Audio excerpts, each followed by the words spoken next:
Duke Chester अपने study room में बैठा हुआ था और उसके सामने कुछ डॉक्यूमेंट्स थे और बटलर उसके सामने कहता है जो भी इन्फॉर्मेशन हमने कलेक्ट की है उसके मुताबिक तो ये कोई सिंपल एक्सीडेंट नहीं था और ऐसा लगता था कोई आपके बड़े भाई को निशाना बनाए हुए हैं।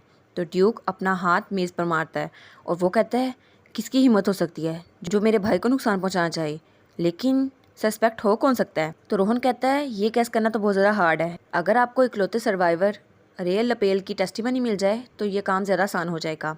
और ड्यूक वो बहुत ज़रा उसी में रहता है और फिर वो खड़ा होता है। तो रोहन कहता है आप कहाँ जा रहे हैं। तो वो कहता है मैं नाइट कमांडर से मिलने जा रहा हूँ और वो डॉक्यूमेंट्स उठा लेता है।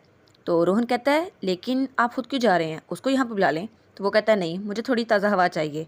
और वो बाहर निकलते हुए कहता है और रोहन वार्डन को मेरे पास लेके आओ। तो रोहन कहता है हाँ सर मैं ले आऊँगा। और फिर वो बाहर गार्डन में था और वो वहाँ से गुजर रहा था और फिर वो अपना सर पकड़ लेता है और कहता है लेकिन किसी की मेरे भाई के साथ क्या दुश्मनी हो सकती है, मेरा भाई तो बहुत ज़रा काइंड था और वो तो किसी के साथ बुरा नहीं करता था, तो कोई उसके साथ बुरा क्यों करेगा। लेकिन मिस्ट्री को सॉल्व करने के लिए मुझे कल्प्रिट को ढूंढना होगा, जितनी जल्दी हो सके उतनी जल्दी। और उसे पीछे से आवाज़ आती है क्या तुम्हें ड्यूक से डर नहीं लगता। और जब वो वहाँ पर देखता है तो वहाँ मेड्स और सर्वेंट थे और वो लोग आपस में बातें कर रहे थे। और एक मेड कहती है तुम क्या कह रही हो, रूमर्स की वजह से। तो सर्वेंट कहता है हाँ तुमने सुना नहीं, उसने खुद अपने भाई को मरवाया है ताकि वो खुद ड्यूक बन सके। क्या वो इतना बेशर्म था। लेकिन ये सोच के मुझे गूज़बम्स आ रहे हैं। तो मेड कहती है चुप रहो, अगर किसी ने तुम्हारी बात सुन ली। तो सर्वेंट कहता है फिर क्या हुआ, एक्सीडेंट्स ऐसे नहीं होते, किसी ने जानबूझ के उनको मरवाया है और ड्यूक शायद उसी ने अपने भाई को मरवाया है, क्योंकि अगर उसका भाई मर गया तो सारी जायदाद उसे मिल जाएगी। लेकिन लोग पावर के पीछे कितने अंधे रहते हैं।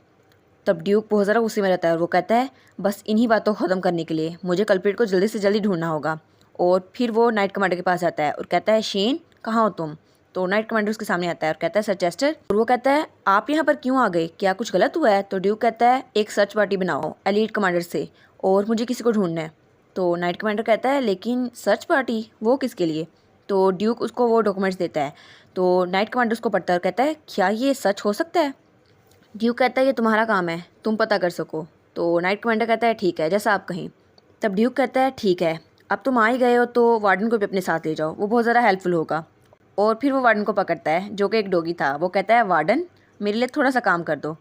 और उनके जाने के बाद रोहन कहता है हमें बस सीरियस इन्वेस्टिगेशन करनी होगी। तो ड्यूक कहता है जब तक कोई एक्सीडेंट नहीं हो रहा लोग कल्प्रिट को नहीं ढूंढते, लेकिन मुझे कल्प्रिट अभी चाहिए। रोहन कहता है मुझे लगता है सर्च पार्टी अच्छे रिजल्ट लाएगी। तो ड्यूक कहता है मुझे उम्मीद तो है। और फिर वो वहाँ से चला जाता है और कहता है तुम वापस जाओ, मैं थोड़ी देर वॉक करूँगा और फिर वापस आऊँगा। तो रोहन कहता है ठीक है। और ड्यूक फिर से गार्डन में आ जाता है और फिर वो वहाँ जाकर एक बेंच पे बैठता है और वो सोचता है मैं अपने गुस्से पर काबू पा पा के थक चुका हूँ। अपने गुस्से पे काबू पाने के बावजूद भी मुझे थोड़ा पुरसुकून होना होगा, मुझे इसके बाद काम करना है, तो थोड़ा सा रेस्ट बिल्कुल ठीक है। और तब उसे आवाज़ आती है लिजेल यहाँ आओ। और वो कहता है क्या वो यहाँ पर खेल रहे हैं, लेकिन मुझे तो खामोशी चाहिए थी। और उसे लिजेल की आवाज़ आती है लपेल इसको पकड़ो। और वो कहता है कितनी ज़्यादा आवाज़ें आ रही हैं, कितना शोर करते हैं ये लोग, मुझे जगह बदलनी होगी। और तभी उसके पास कोई चीज़ गिरती है और लिजेल कहती है तुम यहाँ पर रुको मैं उसको लेके आती हूँ। और उसके पास वो बॉल गिरी हुई थी। तो ड्यूक सोचता है शायद। और तभी उसके सामने लिजेल आती है। वो कहती है हाँ सर चेस्टर आप यहाँ पे क्या कर रहे हैं। तो ड्यूक कहता है ऑब्वियसली।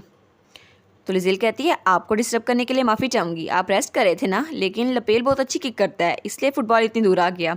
और वो उसके हाथ से फुटबॉल लेती है और कहती है तुम्हारे तो चेहरे पे साफ लिखा है दफ़ा हो जाओ यहाँ से, बस मैं लेती हूँ और यहाँ से चली जाती हूँ। और वो कहती है थैंक यू।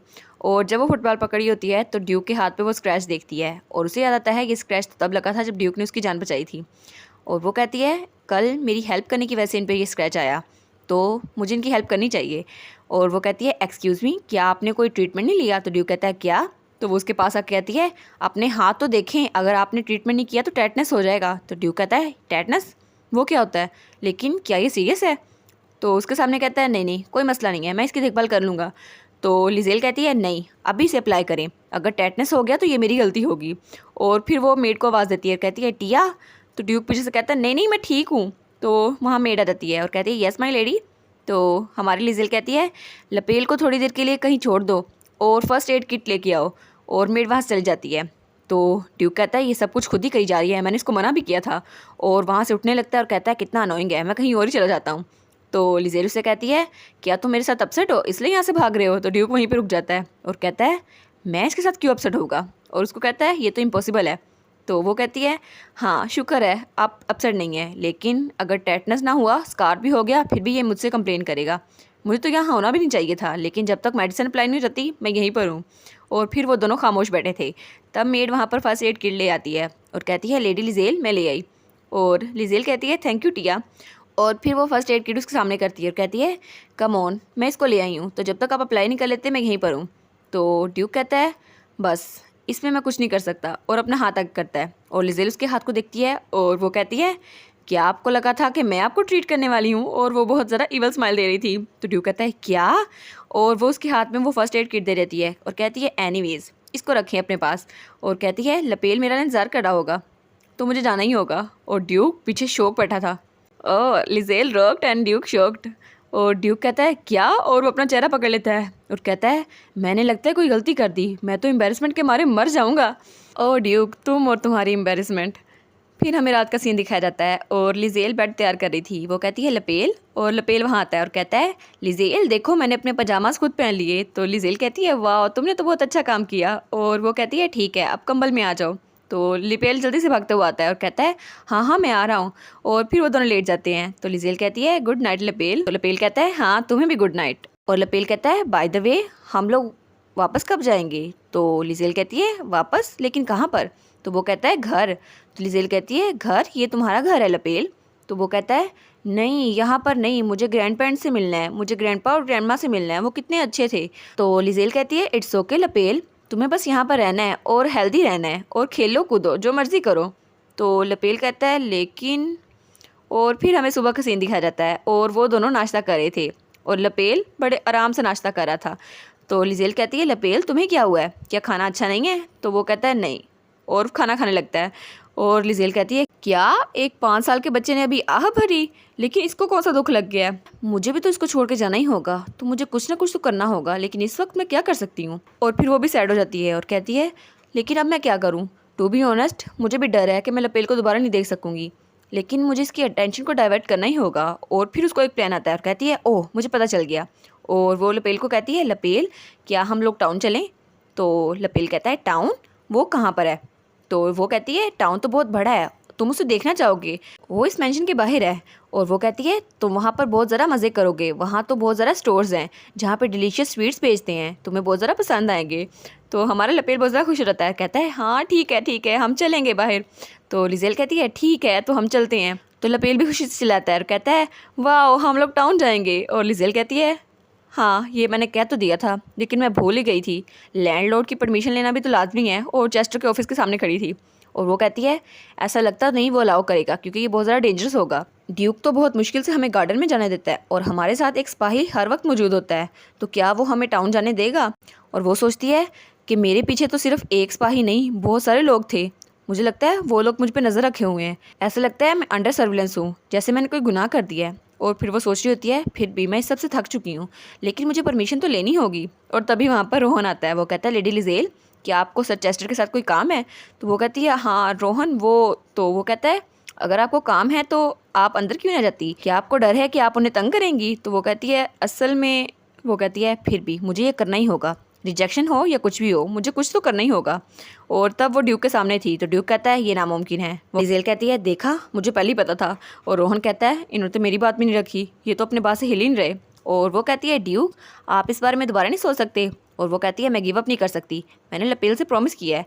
और ड्यूक के सामने वजह पेश करती हुए कहती है आपको नहीं पता इतनी छोटी सी उम्र में कितने एक्सपीरियंस चाहिए होते हैं। तो ड्यूक कहता है कोई ज़रूरत नहीं है, अगर कोई काम नहीं है तो बाहर जाने की बिल्कुल भी ज़रूरत नहीं है। तो लिजेल कहती है बस मैं मेक श्योर करना चाहती थी। और तब उसके हाथ में पट्टी देखती है और वो कहती है ड्यूक क्या आपने अपने वाउंड को हील कर लिया? तो रोहन कहता है वाउंड, लेकिन आपको ज़ख्म कब आया था सर चेस्टर? तो वो कहती है अच्छा ये ज़ख्म। तो ड्यूक कहता है ये तो बस छोटा सा स्क्रैच था, मैं बस वरीड था कि टेटनस ना हो जाए इसलिए मैंने मेडिसिन अप्लाई कर ली। रोहन कहता है टेटनस वो क्या होती है? तो लिजेल उसकी तरफ देखती है। तो ड्यूक कहता है ये तो मुझे खुद नहीं पता, लेकिन बस अपना काम करो जाके। और लिजेल कहती है मैं तो शर्मिंदा हो गई हूँ, अब इस बारे में सोच रही हूँ तो कल तो मैंने इसके साथ बहुत बुरा किया था, इसको खुद ही मेडिसिन अप्लाई करने के लिए कह दिया था, लेकिन मैं इसकी थोड़ी ना एम्प्लॉय हूँ इसलिए मैं रूड हो सकती हूँ है ना? तो फिर वापस जाकर मैं अपना काम करने लग गई थी। और वो कहती है उस वक्त तो ये खुद भी बहुत ज़्यादा एम्बेरस हो गया था। वो रोहन को बुलाती है और कहती है रोहन क्या ड्यूक पहले भी ऐसे थे? तो ड्यूक कहता है क्या ये अब क्या बताने वाली है? तो लिजेल कहती है कल जब मैं इनके हाथ को ट्रीट कर रही थी तो मुझे नहीं पता था ये इतने ज़्यादा नोबल हैं। तो ड्यूक चिल्ला के कहता है यंग लेडी क्या आपको टाउन नहीं जाना था? और वो कहती है लेकिन आपने तो कहा था कि टाउन बहुत ज़्यादा डेंजरस है। तो ड्यूक कहता है कोई बात नहीं, मैं तुम्हारे साथ सिपाही भेज दूंगा, इसलिए कोई बात नहीं। तो लिजेल कहती है थैंक यू सो मच और वहाँ से चली जाती है। तो ड्यूक बेचारा वो बहुत ज़्यादा एम्बेरस था और उसका मुंह फिर से लाल हो चुका था। वो कहता है मुझे नहीं पता था कि ये मेरी मिस्टेक्स को दोबारा से मेरे सामने लाकर मुझे एम्बेरस करेगी। और वो कहता है ये तो पक्का एक स्कैमर है। और फिर हमें टाउन का सीन दिखाया जाता है और लपेल बहुत खुशी से वहाँ भाग रहा था और लिजेल के पीछे बहुत सारे सिपाही थे। लिजेल कहती है लपेल भागो नहीं, साथ में चलो। तो लपेल कहता है हाँ ठीक है, यहाँ कितने सारे खिलौने हैं। और वो सारे खिलौने देखता है और लिजेल कहती है ये बहुत ज़्यादा कूल है ना? तो लपेल कहते हैं हाँ ये कितने ज़्यादा कूल हैं लिजेल, मुझे तो ये वाला चाहिए और ये वाला क्या मैं इसे करीब से देख सकता हूँ? तो लिजेल चुप हो जाती है और वो सोचती है लेकिन इस बारे में तो मैंने सोचा ही नहीं था, मेरे पास तो पैसे ही नहीं है। लेकिन मेरे पास तो सिर्फ 1000 शेलिंग्स है, वो भी मैंने अपना नेकलेस बेचा था इसलिए आए थे। और तभी उसे आवाज़ आती है कैंडी कैंडी हेयर। और वहाँ पर एक आदमी कैंडी बेच रहा था। तो लिजेल उसको देखती है और वो 100 शेलिंग्स में बेच रहा था। तो लिजेल लपेल से कहती है लपेल तुम्हें कैंडी चाहिए? तो लपेल कहता है कैंडी हाँ मुझे चाहिए। और फिर वो उसको कैंडी लाती है और लपेल इसमें बहुत ज़्यादा खुश रहता है। और लिजेल कहती है चलो ये खुश तो हुआ। और वो कहती है लगता है इसको कैंडी बहुत ज़्यादा पसंद आई। और तभी उसके पीछे 2 लोग लड़ रहे थे और एक औरत का पर्स एक चोर लेकर भाग रहा था और वो औरत चिल्लाती है चोर। और वो लिजेल और लपेल की तरफ आ रहा था और लिजेल बहुत ज़्यादा शौक हो जाती है और वो चोर भागते हुए लिजेल की तरफ आता है और उसके गार्ड उसके सामने आ जाते हैं और कहते हैं मिस लिजेल आप प्लीज़ हमारे पीछे रहिएगा, वो हमारी तरफ आ रहा है इसलिए हमें उसे डील करना ही होगा। लेकिन जैसे ही वो चोर उनकी तरफ आता है वो अपना रास्ता ही चेंज कर लेता है और सब लोग कहते हैं ये तो बहुत ज़्यादा क्विक था। लिजेल कहती है हाँ ये तो बहुत ज़्यादा क्विक था। और वो औरत उनके पास आती है। तब एक सिपाही कहता है मैं जाकर देखता हूँ वो ठीक है या नहीं, आप यहीं पर रुकिएगा। तो लिजेल कहती है हाँ ठीक है। और वो सिपाही उस औरत के पास जाता है और लिजेल कहती है यहाँ पे तो लपेल भी था लेकिन ये मेरे पास आया पूछने के लिए, कितना सरप्राइजिंग है। और वो उस औरत को कंफर्ट कर रहा था। तब लपेल कहता है लिजेल फिक्र ना करो, मैं तुम्हें प्रोटेक्ट करूंगा अगर चोर दोबारा आ गया। तो लिजेल कहती है नहीं नहीं वो दोबारा नहीं आने वाला। और तभी उनके पीछे दोबारा से चोर आ जाता है बड़े फनी अंदाज में। तो लपेल कहता है देखा वो वापस आ गया। और वो दोबारा से उनकी तरफ भाग के आ रहा है। तो लिजेल डर जाती है, वो कहती है ये इस तरफ क्यों आ रहा है? और वो सिपाही को बुलाती है। तो तभी वो चोर उनके सामने से गुजरता है और उसका पाँव अपने ही पैर से टकराता है और वह धड़ाम से उनके सामने गिर जाता है। ये कितनी एम्बैरसिंग सिचुएशन है। और उसके हाथ से वो बैग नीचे गिर जाता है और वो बेचारा औंधे मुंह लेटा हुआ था। और लपेल और उस सिपाही के तो हंसी कंट्रोल करना मुश्किल हो रही थी। वो कहती है इस चोर के साथ क्या है, क्या ये कोई कॉमेडी हो रही है या कुछ और लपेल को वो बैग नजर आता है और वो बैग उठा लेता है और कहता है लिजेल लिजेल यही बैग है ना? तो लिजेल कहती है नहीं यहाँ पर वापस आओ, उसको पकड़ लेती है। और लपेल बहुत ज़्यादा खुश था और तभी वो चोर उठता है और वहाँ से भाग जाता है। लिजेल कहती है हैं अभी क्या हुआ? और जो सिपाही चोर का पीछा कर रहा था वहाँ आता है और कहता है क्या वो चोर यहाँ पर आया? और वो लोग शौक थे। तो वो कहता है मैं तो बस देख रहा था वो कितना ज़रा फास्ट है, मैं तो आधे रास्ते में थक गया था। तो वो औरत लिजेल के पास आती है और कहती है thank you so much. Liesel कहती है क्या, लेकिन मैंने तो आपकी हेल्प ही नहीं की। तो वो लपेल के हाथ से बैग उठाती है और कहती है नहीं मुझे अपना बैग वापस मिल गया। तो लिजेल कहती है लेकिन ये तो तुम्हें मिलना ही था, तो आराम से नहीं ले सकती थी, और तुम्हारा एटीट्यूड कितना बुरा है। तो वो औरत लिजेल को एक ब्रेसलेट देती है और कहती है अब ये रखो। लिजेल कहती है क्या, नहीं नहीं मुझे नहीं चाहिए। तो वो कहती है नहीं इसको रख लो, तुमने मेरा बैग वापस दिया है इसलिए ये रख लो। और ये कह के वहाँ से भाग जाती है और कहती है थैंक यू सो मच, अब मैं जा रही हूँ। लिजेल कहती है 1 मिनट रुको तो सही। और फिर वो देखती रह जाती है और कहती है हैं ये इतनी ज़्यादा इंपॉर्टेंट चीज़, इतनी एक्सपेंसिव चीज़ उसने मुझे ऐसे ही दे दी, लेकिन क्यों दी? और अब मैं सोच रही हूँ तो वो थीफ भी थोड़ा स्ट्रेंज था और वो औरत कितना ज़रा अजीब बिहेव कर रही थी। उसने चोर को पकड़ा नहीं, बस थैंक यू कहा और ब्रेसलेट दे के चली गई। और ये ब्रेसलेट ऐसा लग रहा है इस पर कोई कर्ज है, मैं तो उससे छुटकारा हासिल करना चाहती हूँ। तब लपेल कहता है लिजेल यहाँ पर आओ, वहाँ सीनरी देखने कितनी मज़े की है। तो लिजेल कहती है हाँ चलते हैं हम लोग वहाँ पर। और वहाँ पर बहुत सारी चीज़ें थी और लपेल बहुत ज़्यादा खुश था और वो कहता है वाओ यहाँ कितनी ज़रा प्रिटी चीज़ें हैं। तो लिजेल कहती है हाँ मुझे इस ब्रेसलेट को वापस देना चाहिए, लेकिन मैं इसको रखना नहीं चाहती, क्या मैं इसे वापस कर दूँ या फिर नहीं? और तब हमारे लपेल को एक स्टार नजर आ जाता है। वो कहता है ये तो एक स्टार है, ये तो एक स्टार है। और लिजेल कहती है वाओ। और दुकानदार कहता है यहाँ बस एक ही म्यूज़िक बॉक्स बचा है, वो भी स्टार शेप में, अगर आपको ये चाहिए तो 1000 शेलिंग में आ जाएगा। तो हमारी लिजेल कहती है क्या 1000 शेलिंग्स, पर मेरे पास तो इतने पैसे नहीं हैं, तो मैं इसको कहाँ से ख़रीदूँ? और तब हमारा छोटू सा लपेल कहता है लिजेल क्या मुझे ये नहीं मिल सकता? तो हमारी लिजेल का दिल ही टूट जाता है। वो कहती है अब मैं क्या करूँ? तभी वो अपने हाथ में उस ब्रेसलेट को देखती है तो वो कहती है हाँ मुझे पता चल गया। और तब वो एक दुकान से बाहर निकलते हैं और लिजेल कहती है बहुत ज़रा अच्छा हुआ, लेकिन ये तो फेक था, फिर भी चलो मैंने इसको बेच दिया। और फिर लिजेल हंसते हुए कहती है लेकिन शुक्र है वो डिज़ाइन ट्रेंडिंग में था, अब 200,000 शेलिंग्स ये तो बहुत ज़्यादा काफ़ी होंगे मेरे लिए। और लपेल कहता है लिजेल तुम हंस क्यों रही हो? तो वो कहती है नहीं नहीं बस मुझे अच्छा लग रहा है, और फिर उसको उठा लेती है और कहती है जो स्टार शेप म्यूज़िक बॉक्स हमने पहले देखा था क्या हम उसको जाकर ख़रीद लें? तो लपेल कहते हैं हाँ हम उसको ख़रीद लेंगे। और वो कहती है जो पैसे बाकी बच गए वो मेरे, कितना ज़्यादा इंटरेस्टिंग होगा। और फिर वो सब लोग की टेंशन अपनी तरफ करती है और कहती है जो लोग यहाँ से चल रहे हैं मैं आप लोग को ड्रिंक्स खरीद के दूंगी, इसलिए जिसको ड्रिंक्स चाहिए मेरे साथ आ जाए। और वो बहुत ज़्यादा खुश थी और कहती है पैसा तो सबसे ज़्यादा बेस्ट है। जेल के साथ साथ हमारा लपेल भी बहुत ज़्यादा खुश था। फिर सीन चेंज होता है और हमें एक झोंपड़ी का सीन दिखा जाता है और वो औरत और वो चोर सामने थे और उन पर कोई वाइन का ग्लास मारता है जो दीवार में जाकर लगता है, और वो वही मास्क मैन था। वो कहता है तुम कह रहे हो कि उसने वो ब्रेसलेट बेच दिया? तो वो दोनों उसके सामने झुक जाते हैं और कहते हैं हमें माफ़ कर दे लेकिन हम ये रोक नहीं सकते थे। तो वो आदमी चालाक कहता है बकवास बंद करो, तुम्हें पता भी है उसमें कितने प्रेशियस मैजिकल आइटम लगे थे, तुम्हें वो ब्रेसलेट वापस लाना होगा, अभी जाओ और उसको वापस लेके आओ। तो वो दोनों वहाँ से भागते हैं और कहते हैं हाँ हम वापस लेते हैं। और फिर वो अपना मास्क उतारता है और कहता है मेरे पास कोई अल्फाज नहीं है, मैंने सुना था कि वो बहुत ज़्यादा लालची है, उसको लग्जरी चीज़ें पसंद है, तो उसने ये ब्रेसलेट बेच क्यों दिया? और तभी उस विलन का राइट हैंड हेज़न वहाँ आता है और कहता है सर हम उसे डायरेक्टली क्यों नहीं कर सकते, हम उस औरत को क्यों दे रहे हैं? हमारा काम तो बस घर की निगरानी रखना है ना, ताकि घर में क्या हो रहा है हमें पता चल जाए। तो आप क्या चाहते हैं? तो वो आदमी कहता है हाँ ये उसके हाथों से खो सकता है। तो हेज़न कहता है हाँ हम नहीं जानते कि आगे क्या होगा। और तब वो आदमी कहता है ठीक है अब हमें ही कुछ करना होगा। और उसका राइट मैन उसके सामने झुकते हुए कहता है मैं समझ गया जैसा आप कहें। यार ये इस विलन के साथ तो मोए मोए हो गया, बेचारे ने ब्रेसलेट भेजा था और हमारी हीरोइन ने वो बेच दिया। ये असल लिजेल होती ना तो उसने संभाल के रखना था, लेकिन ये हमारी हीरोइन है। वैसे भी कॉमन सेंस तो यही कहती है अगर कोई अजनबी आपको चीज़ दे तो मत लो।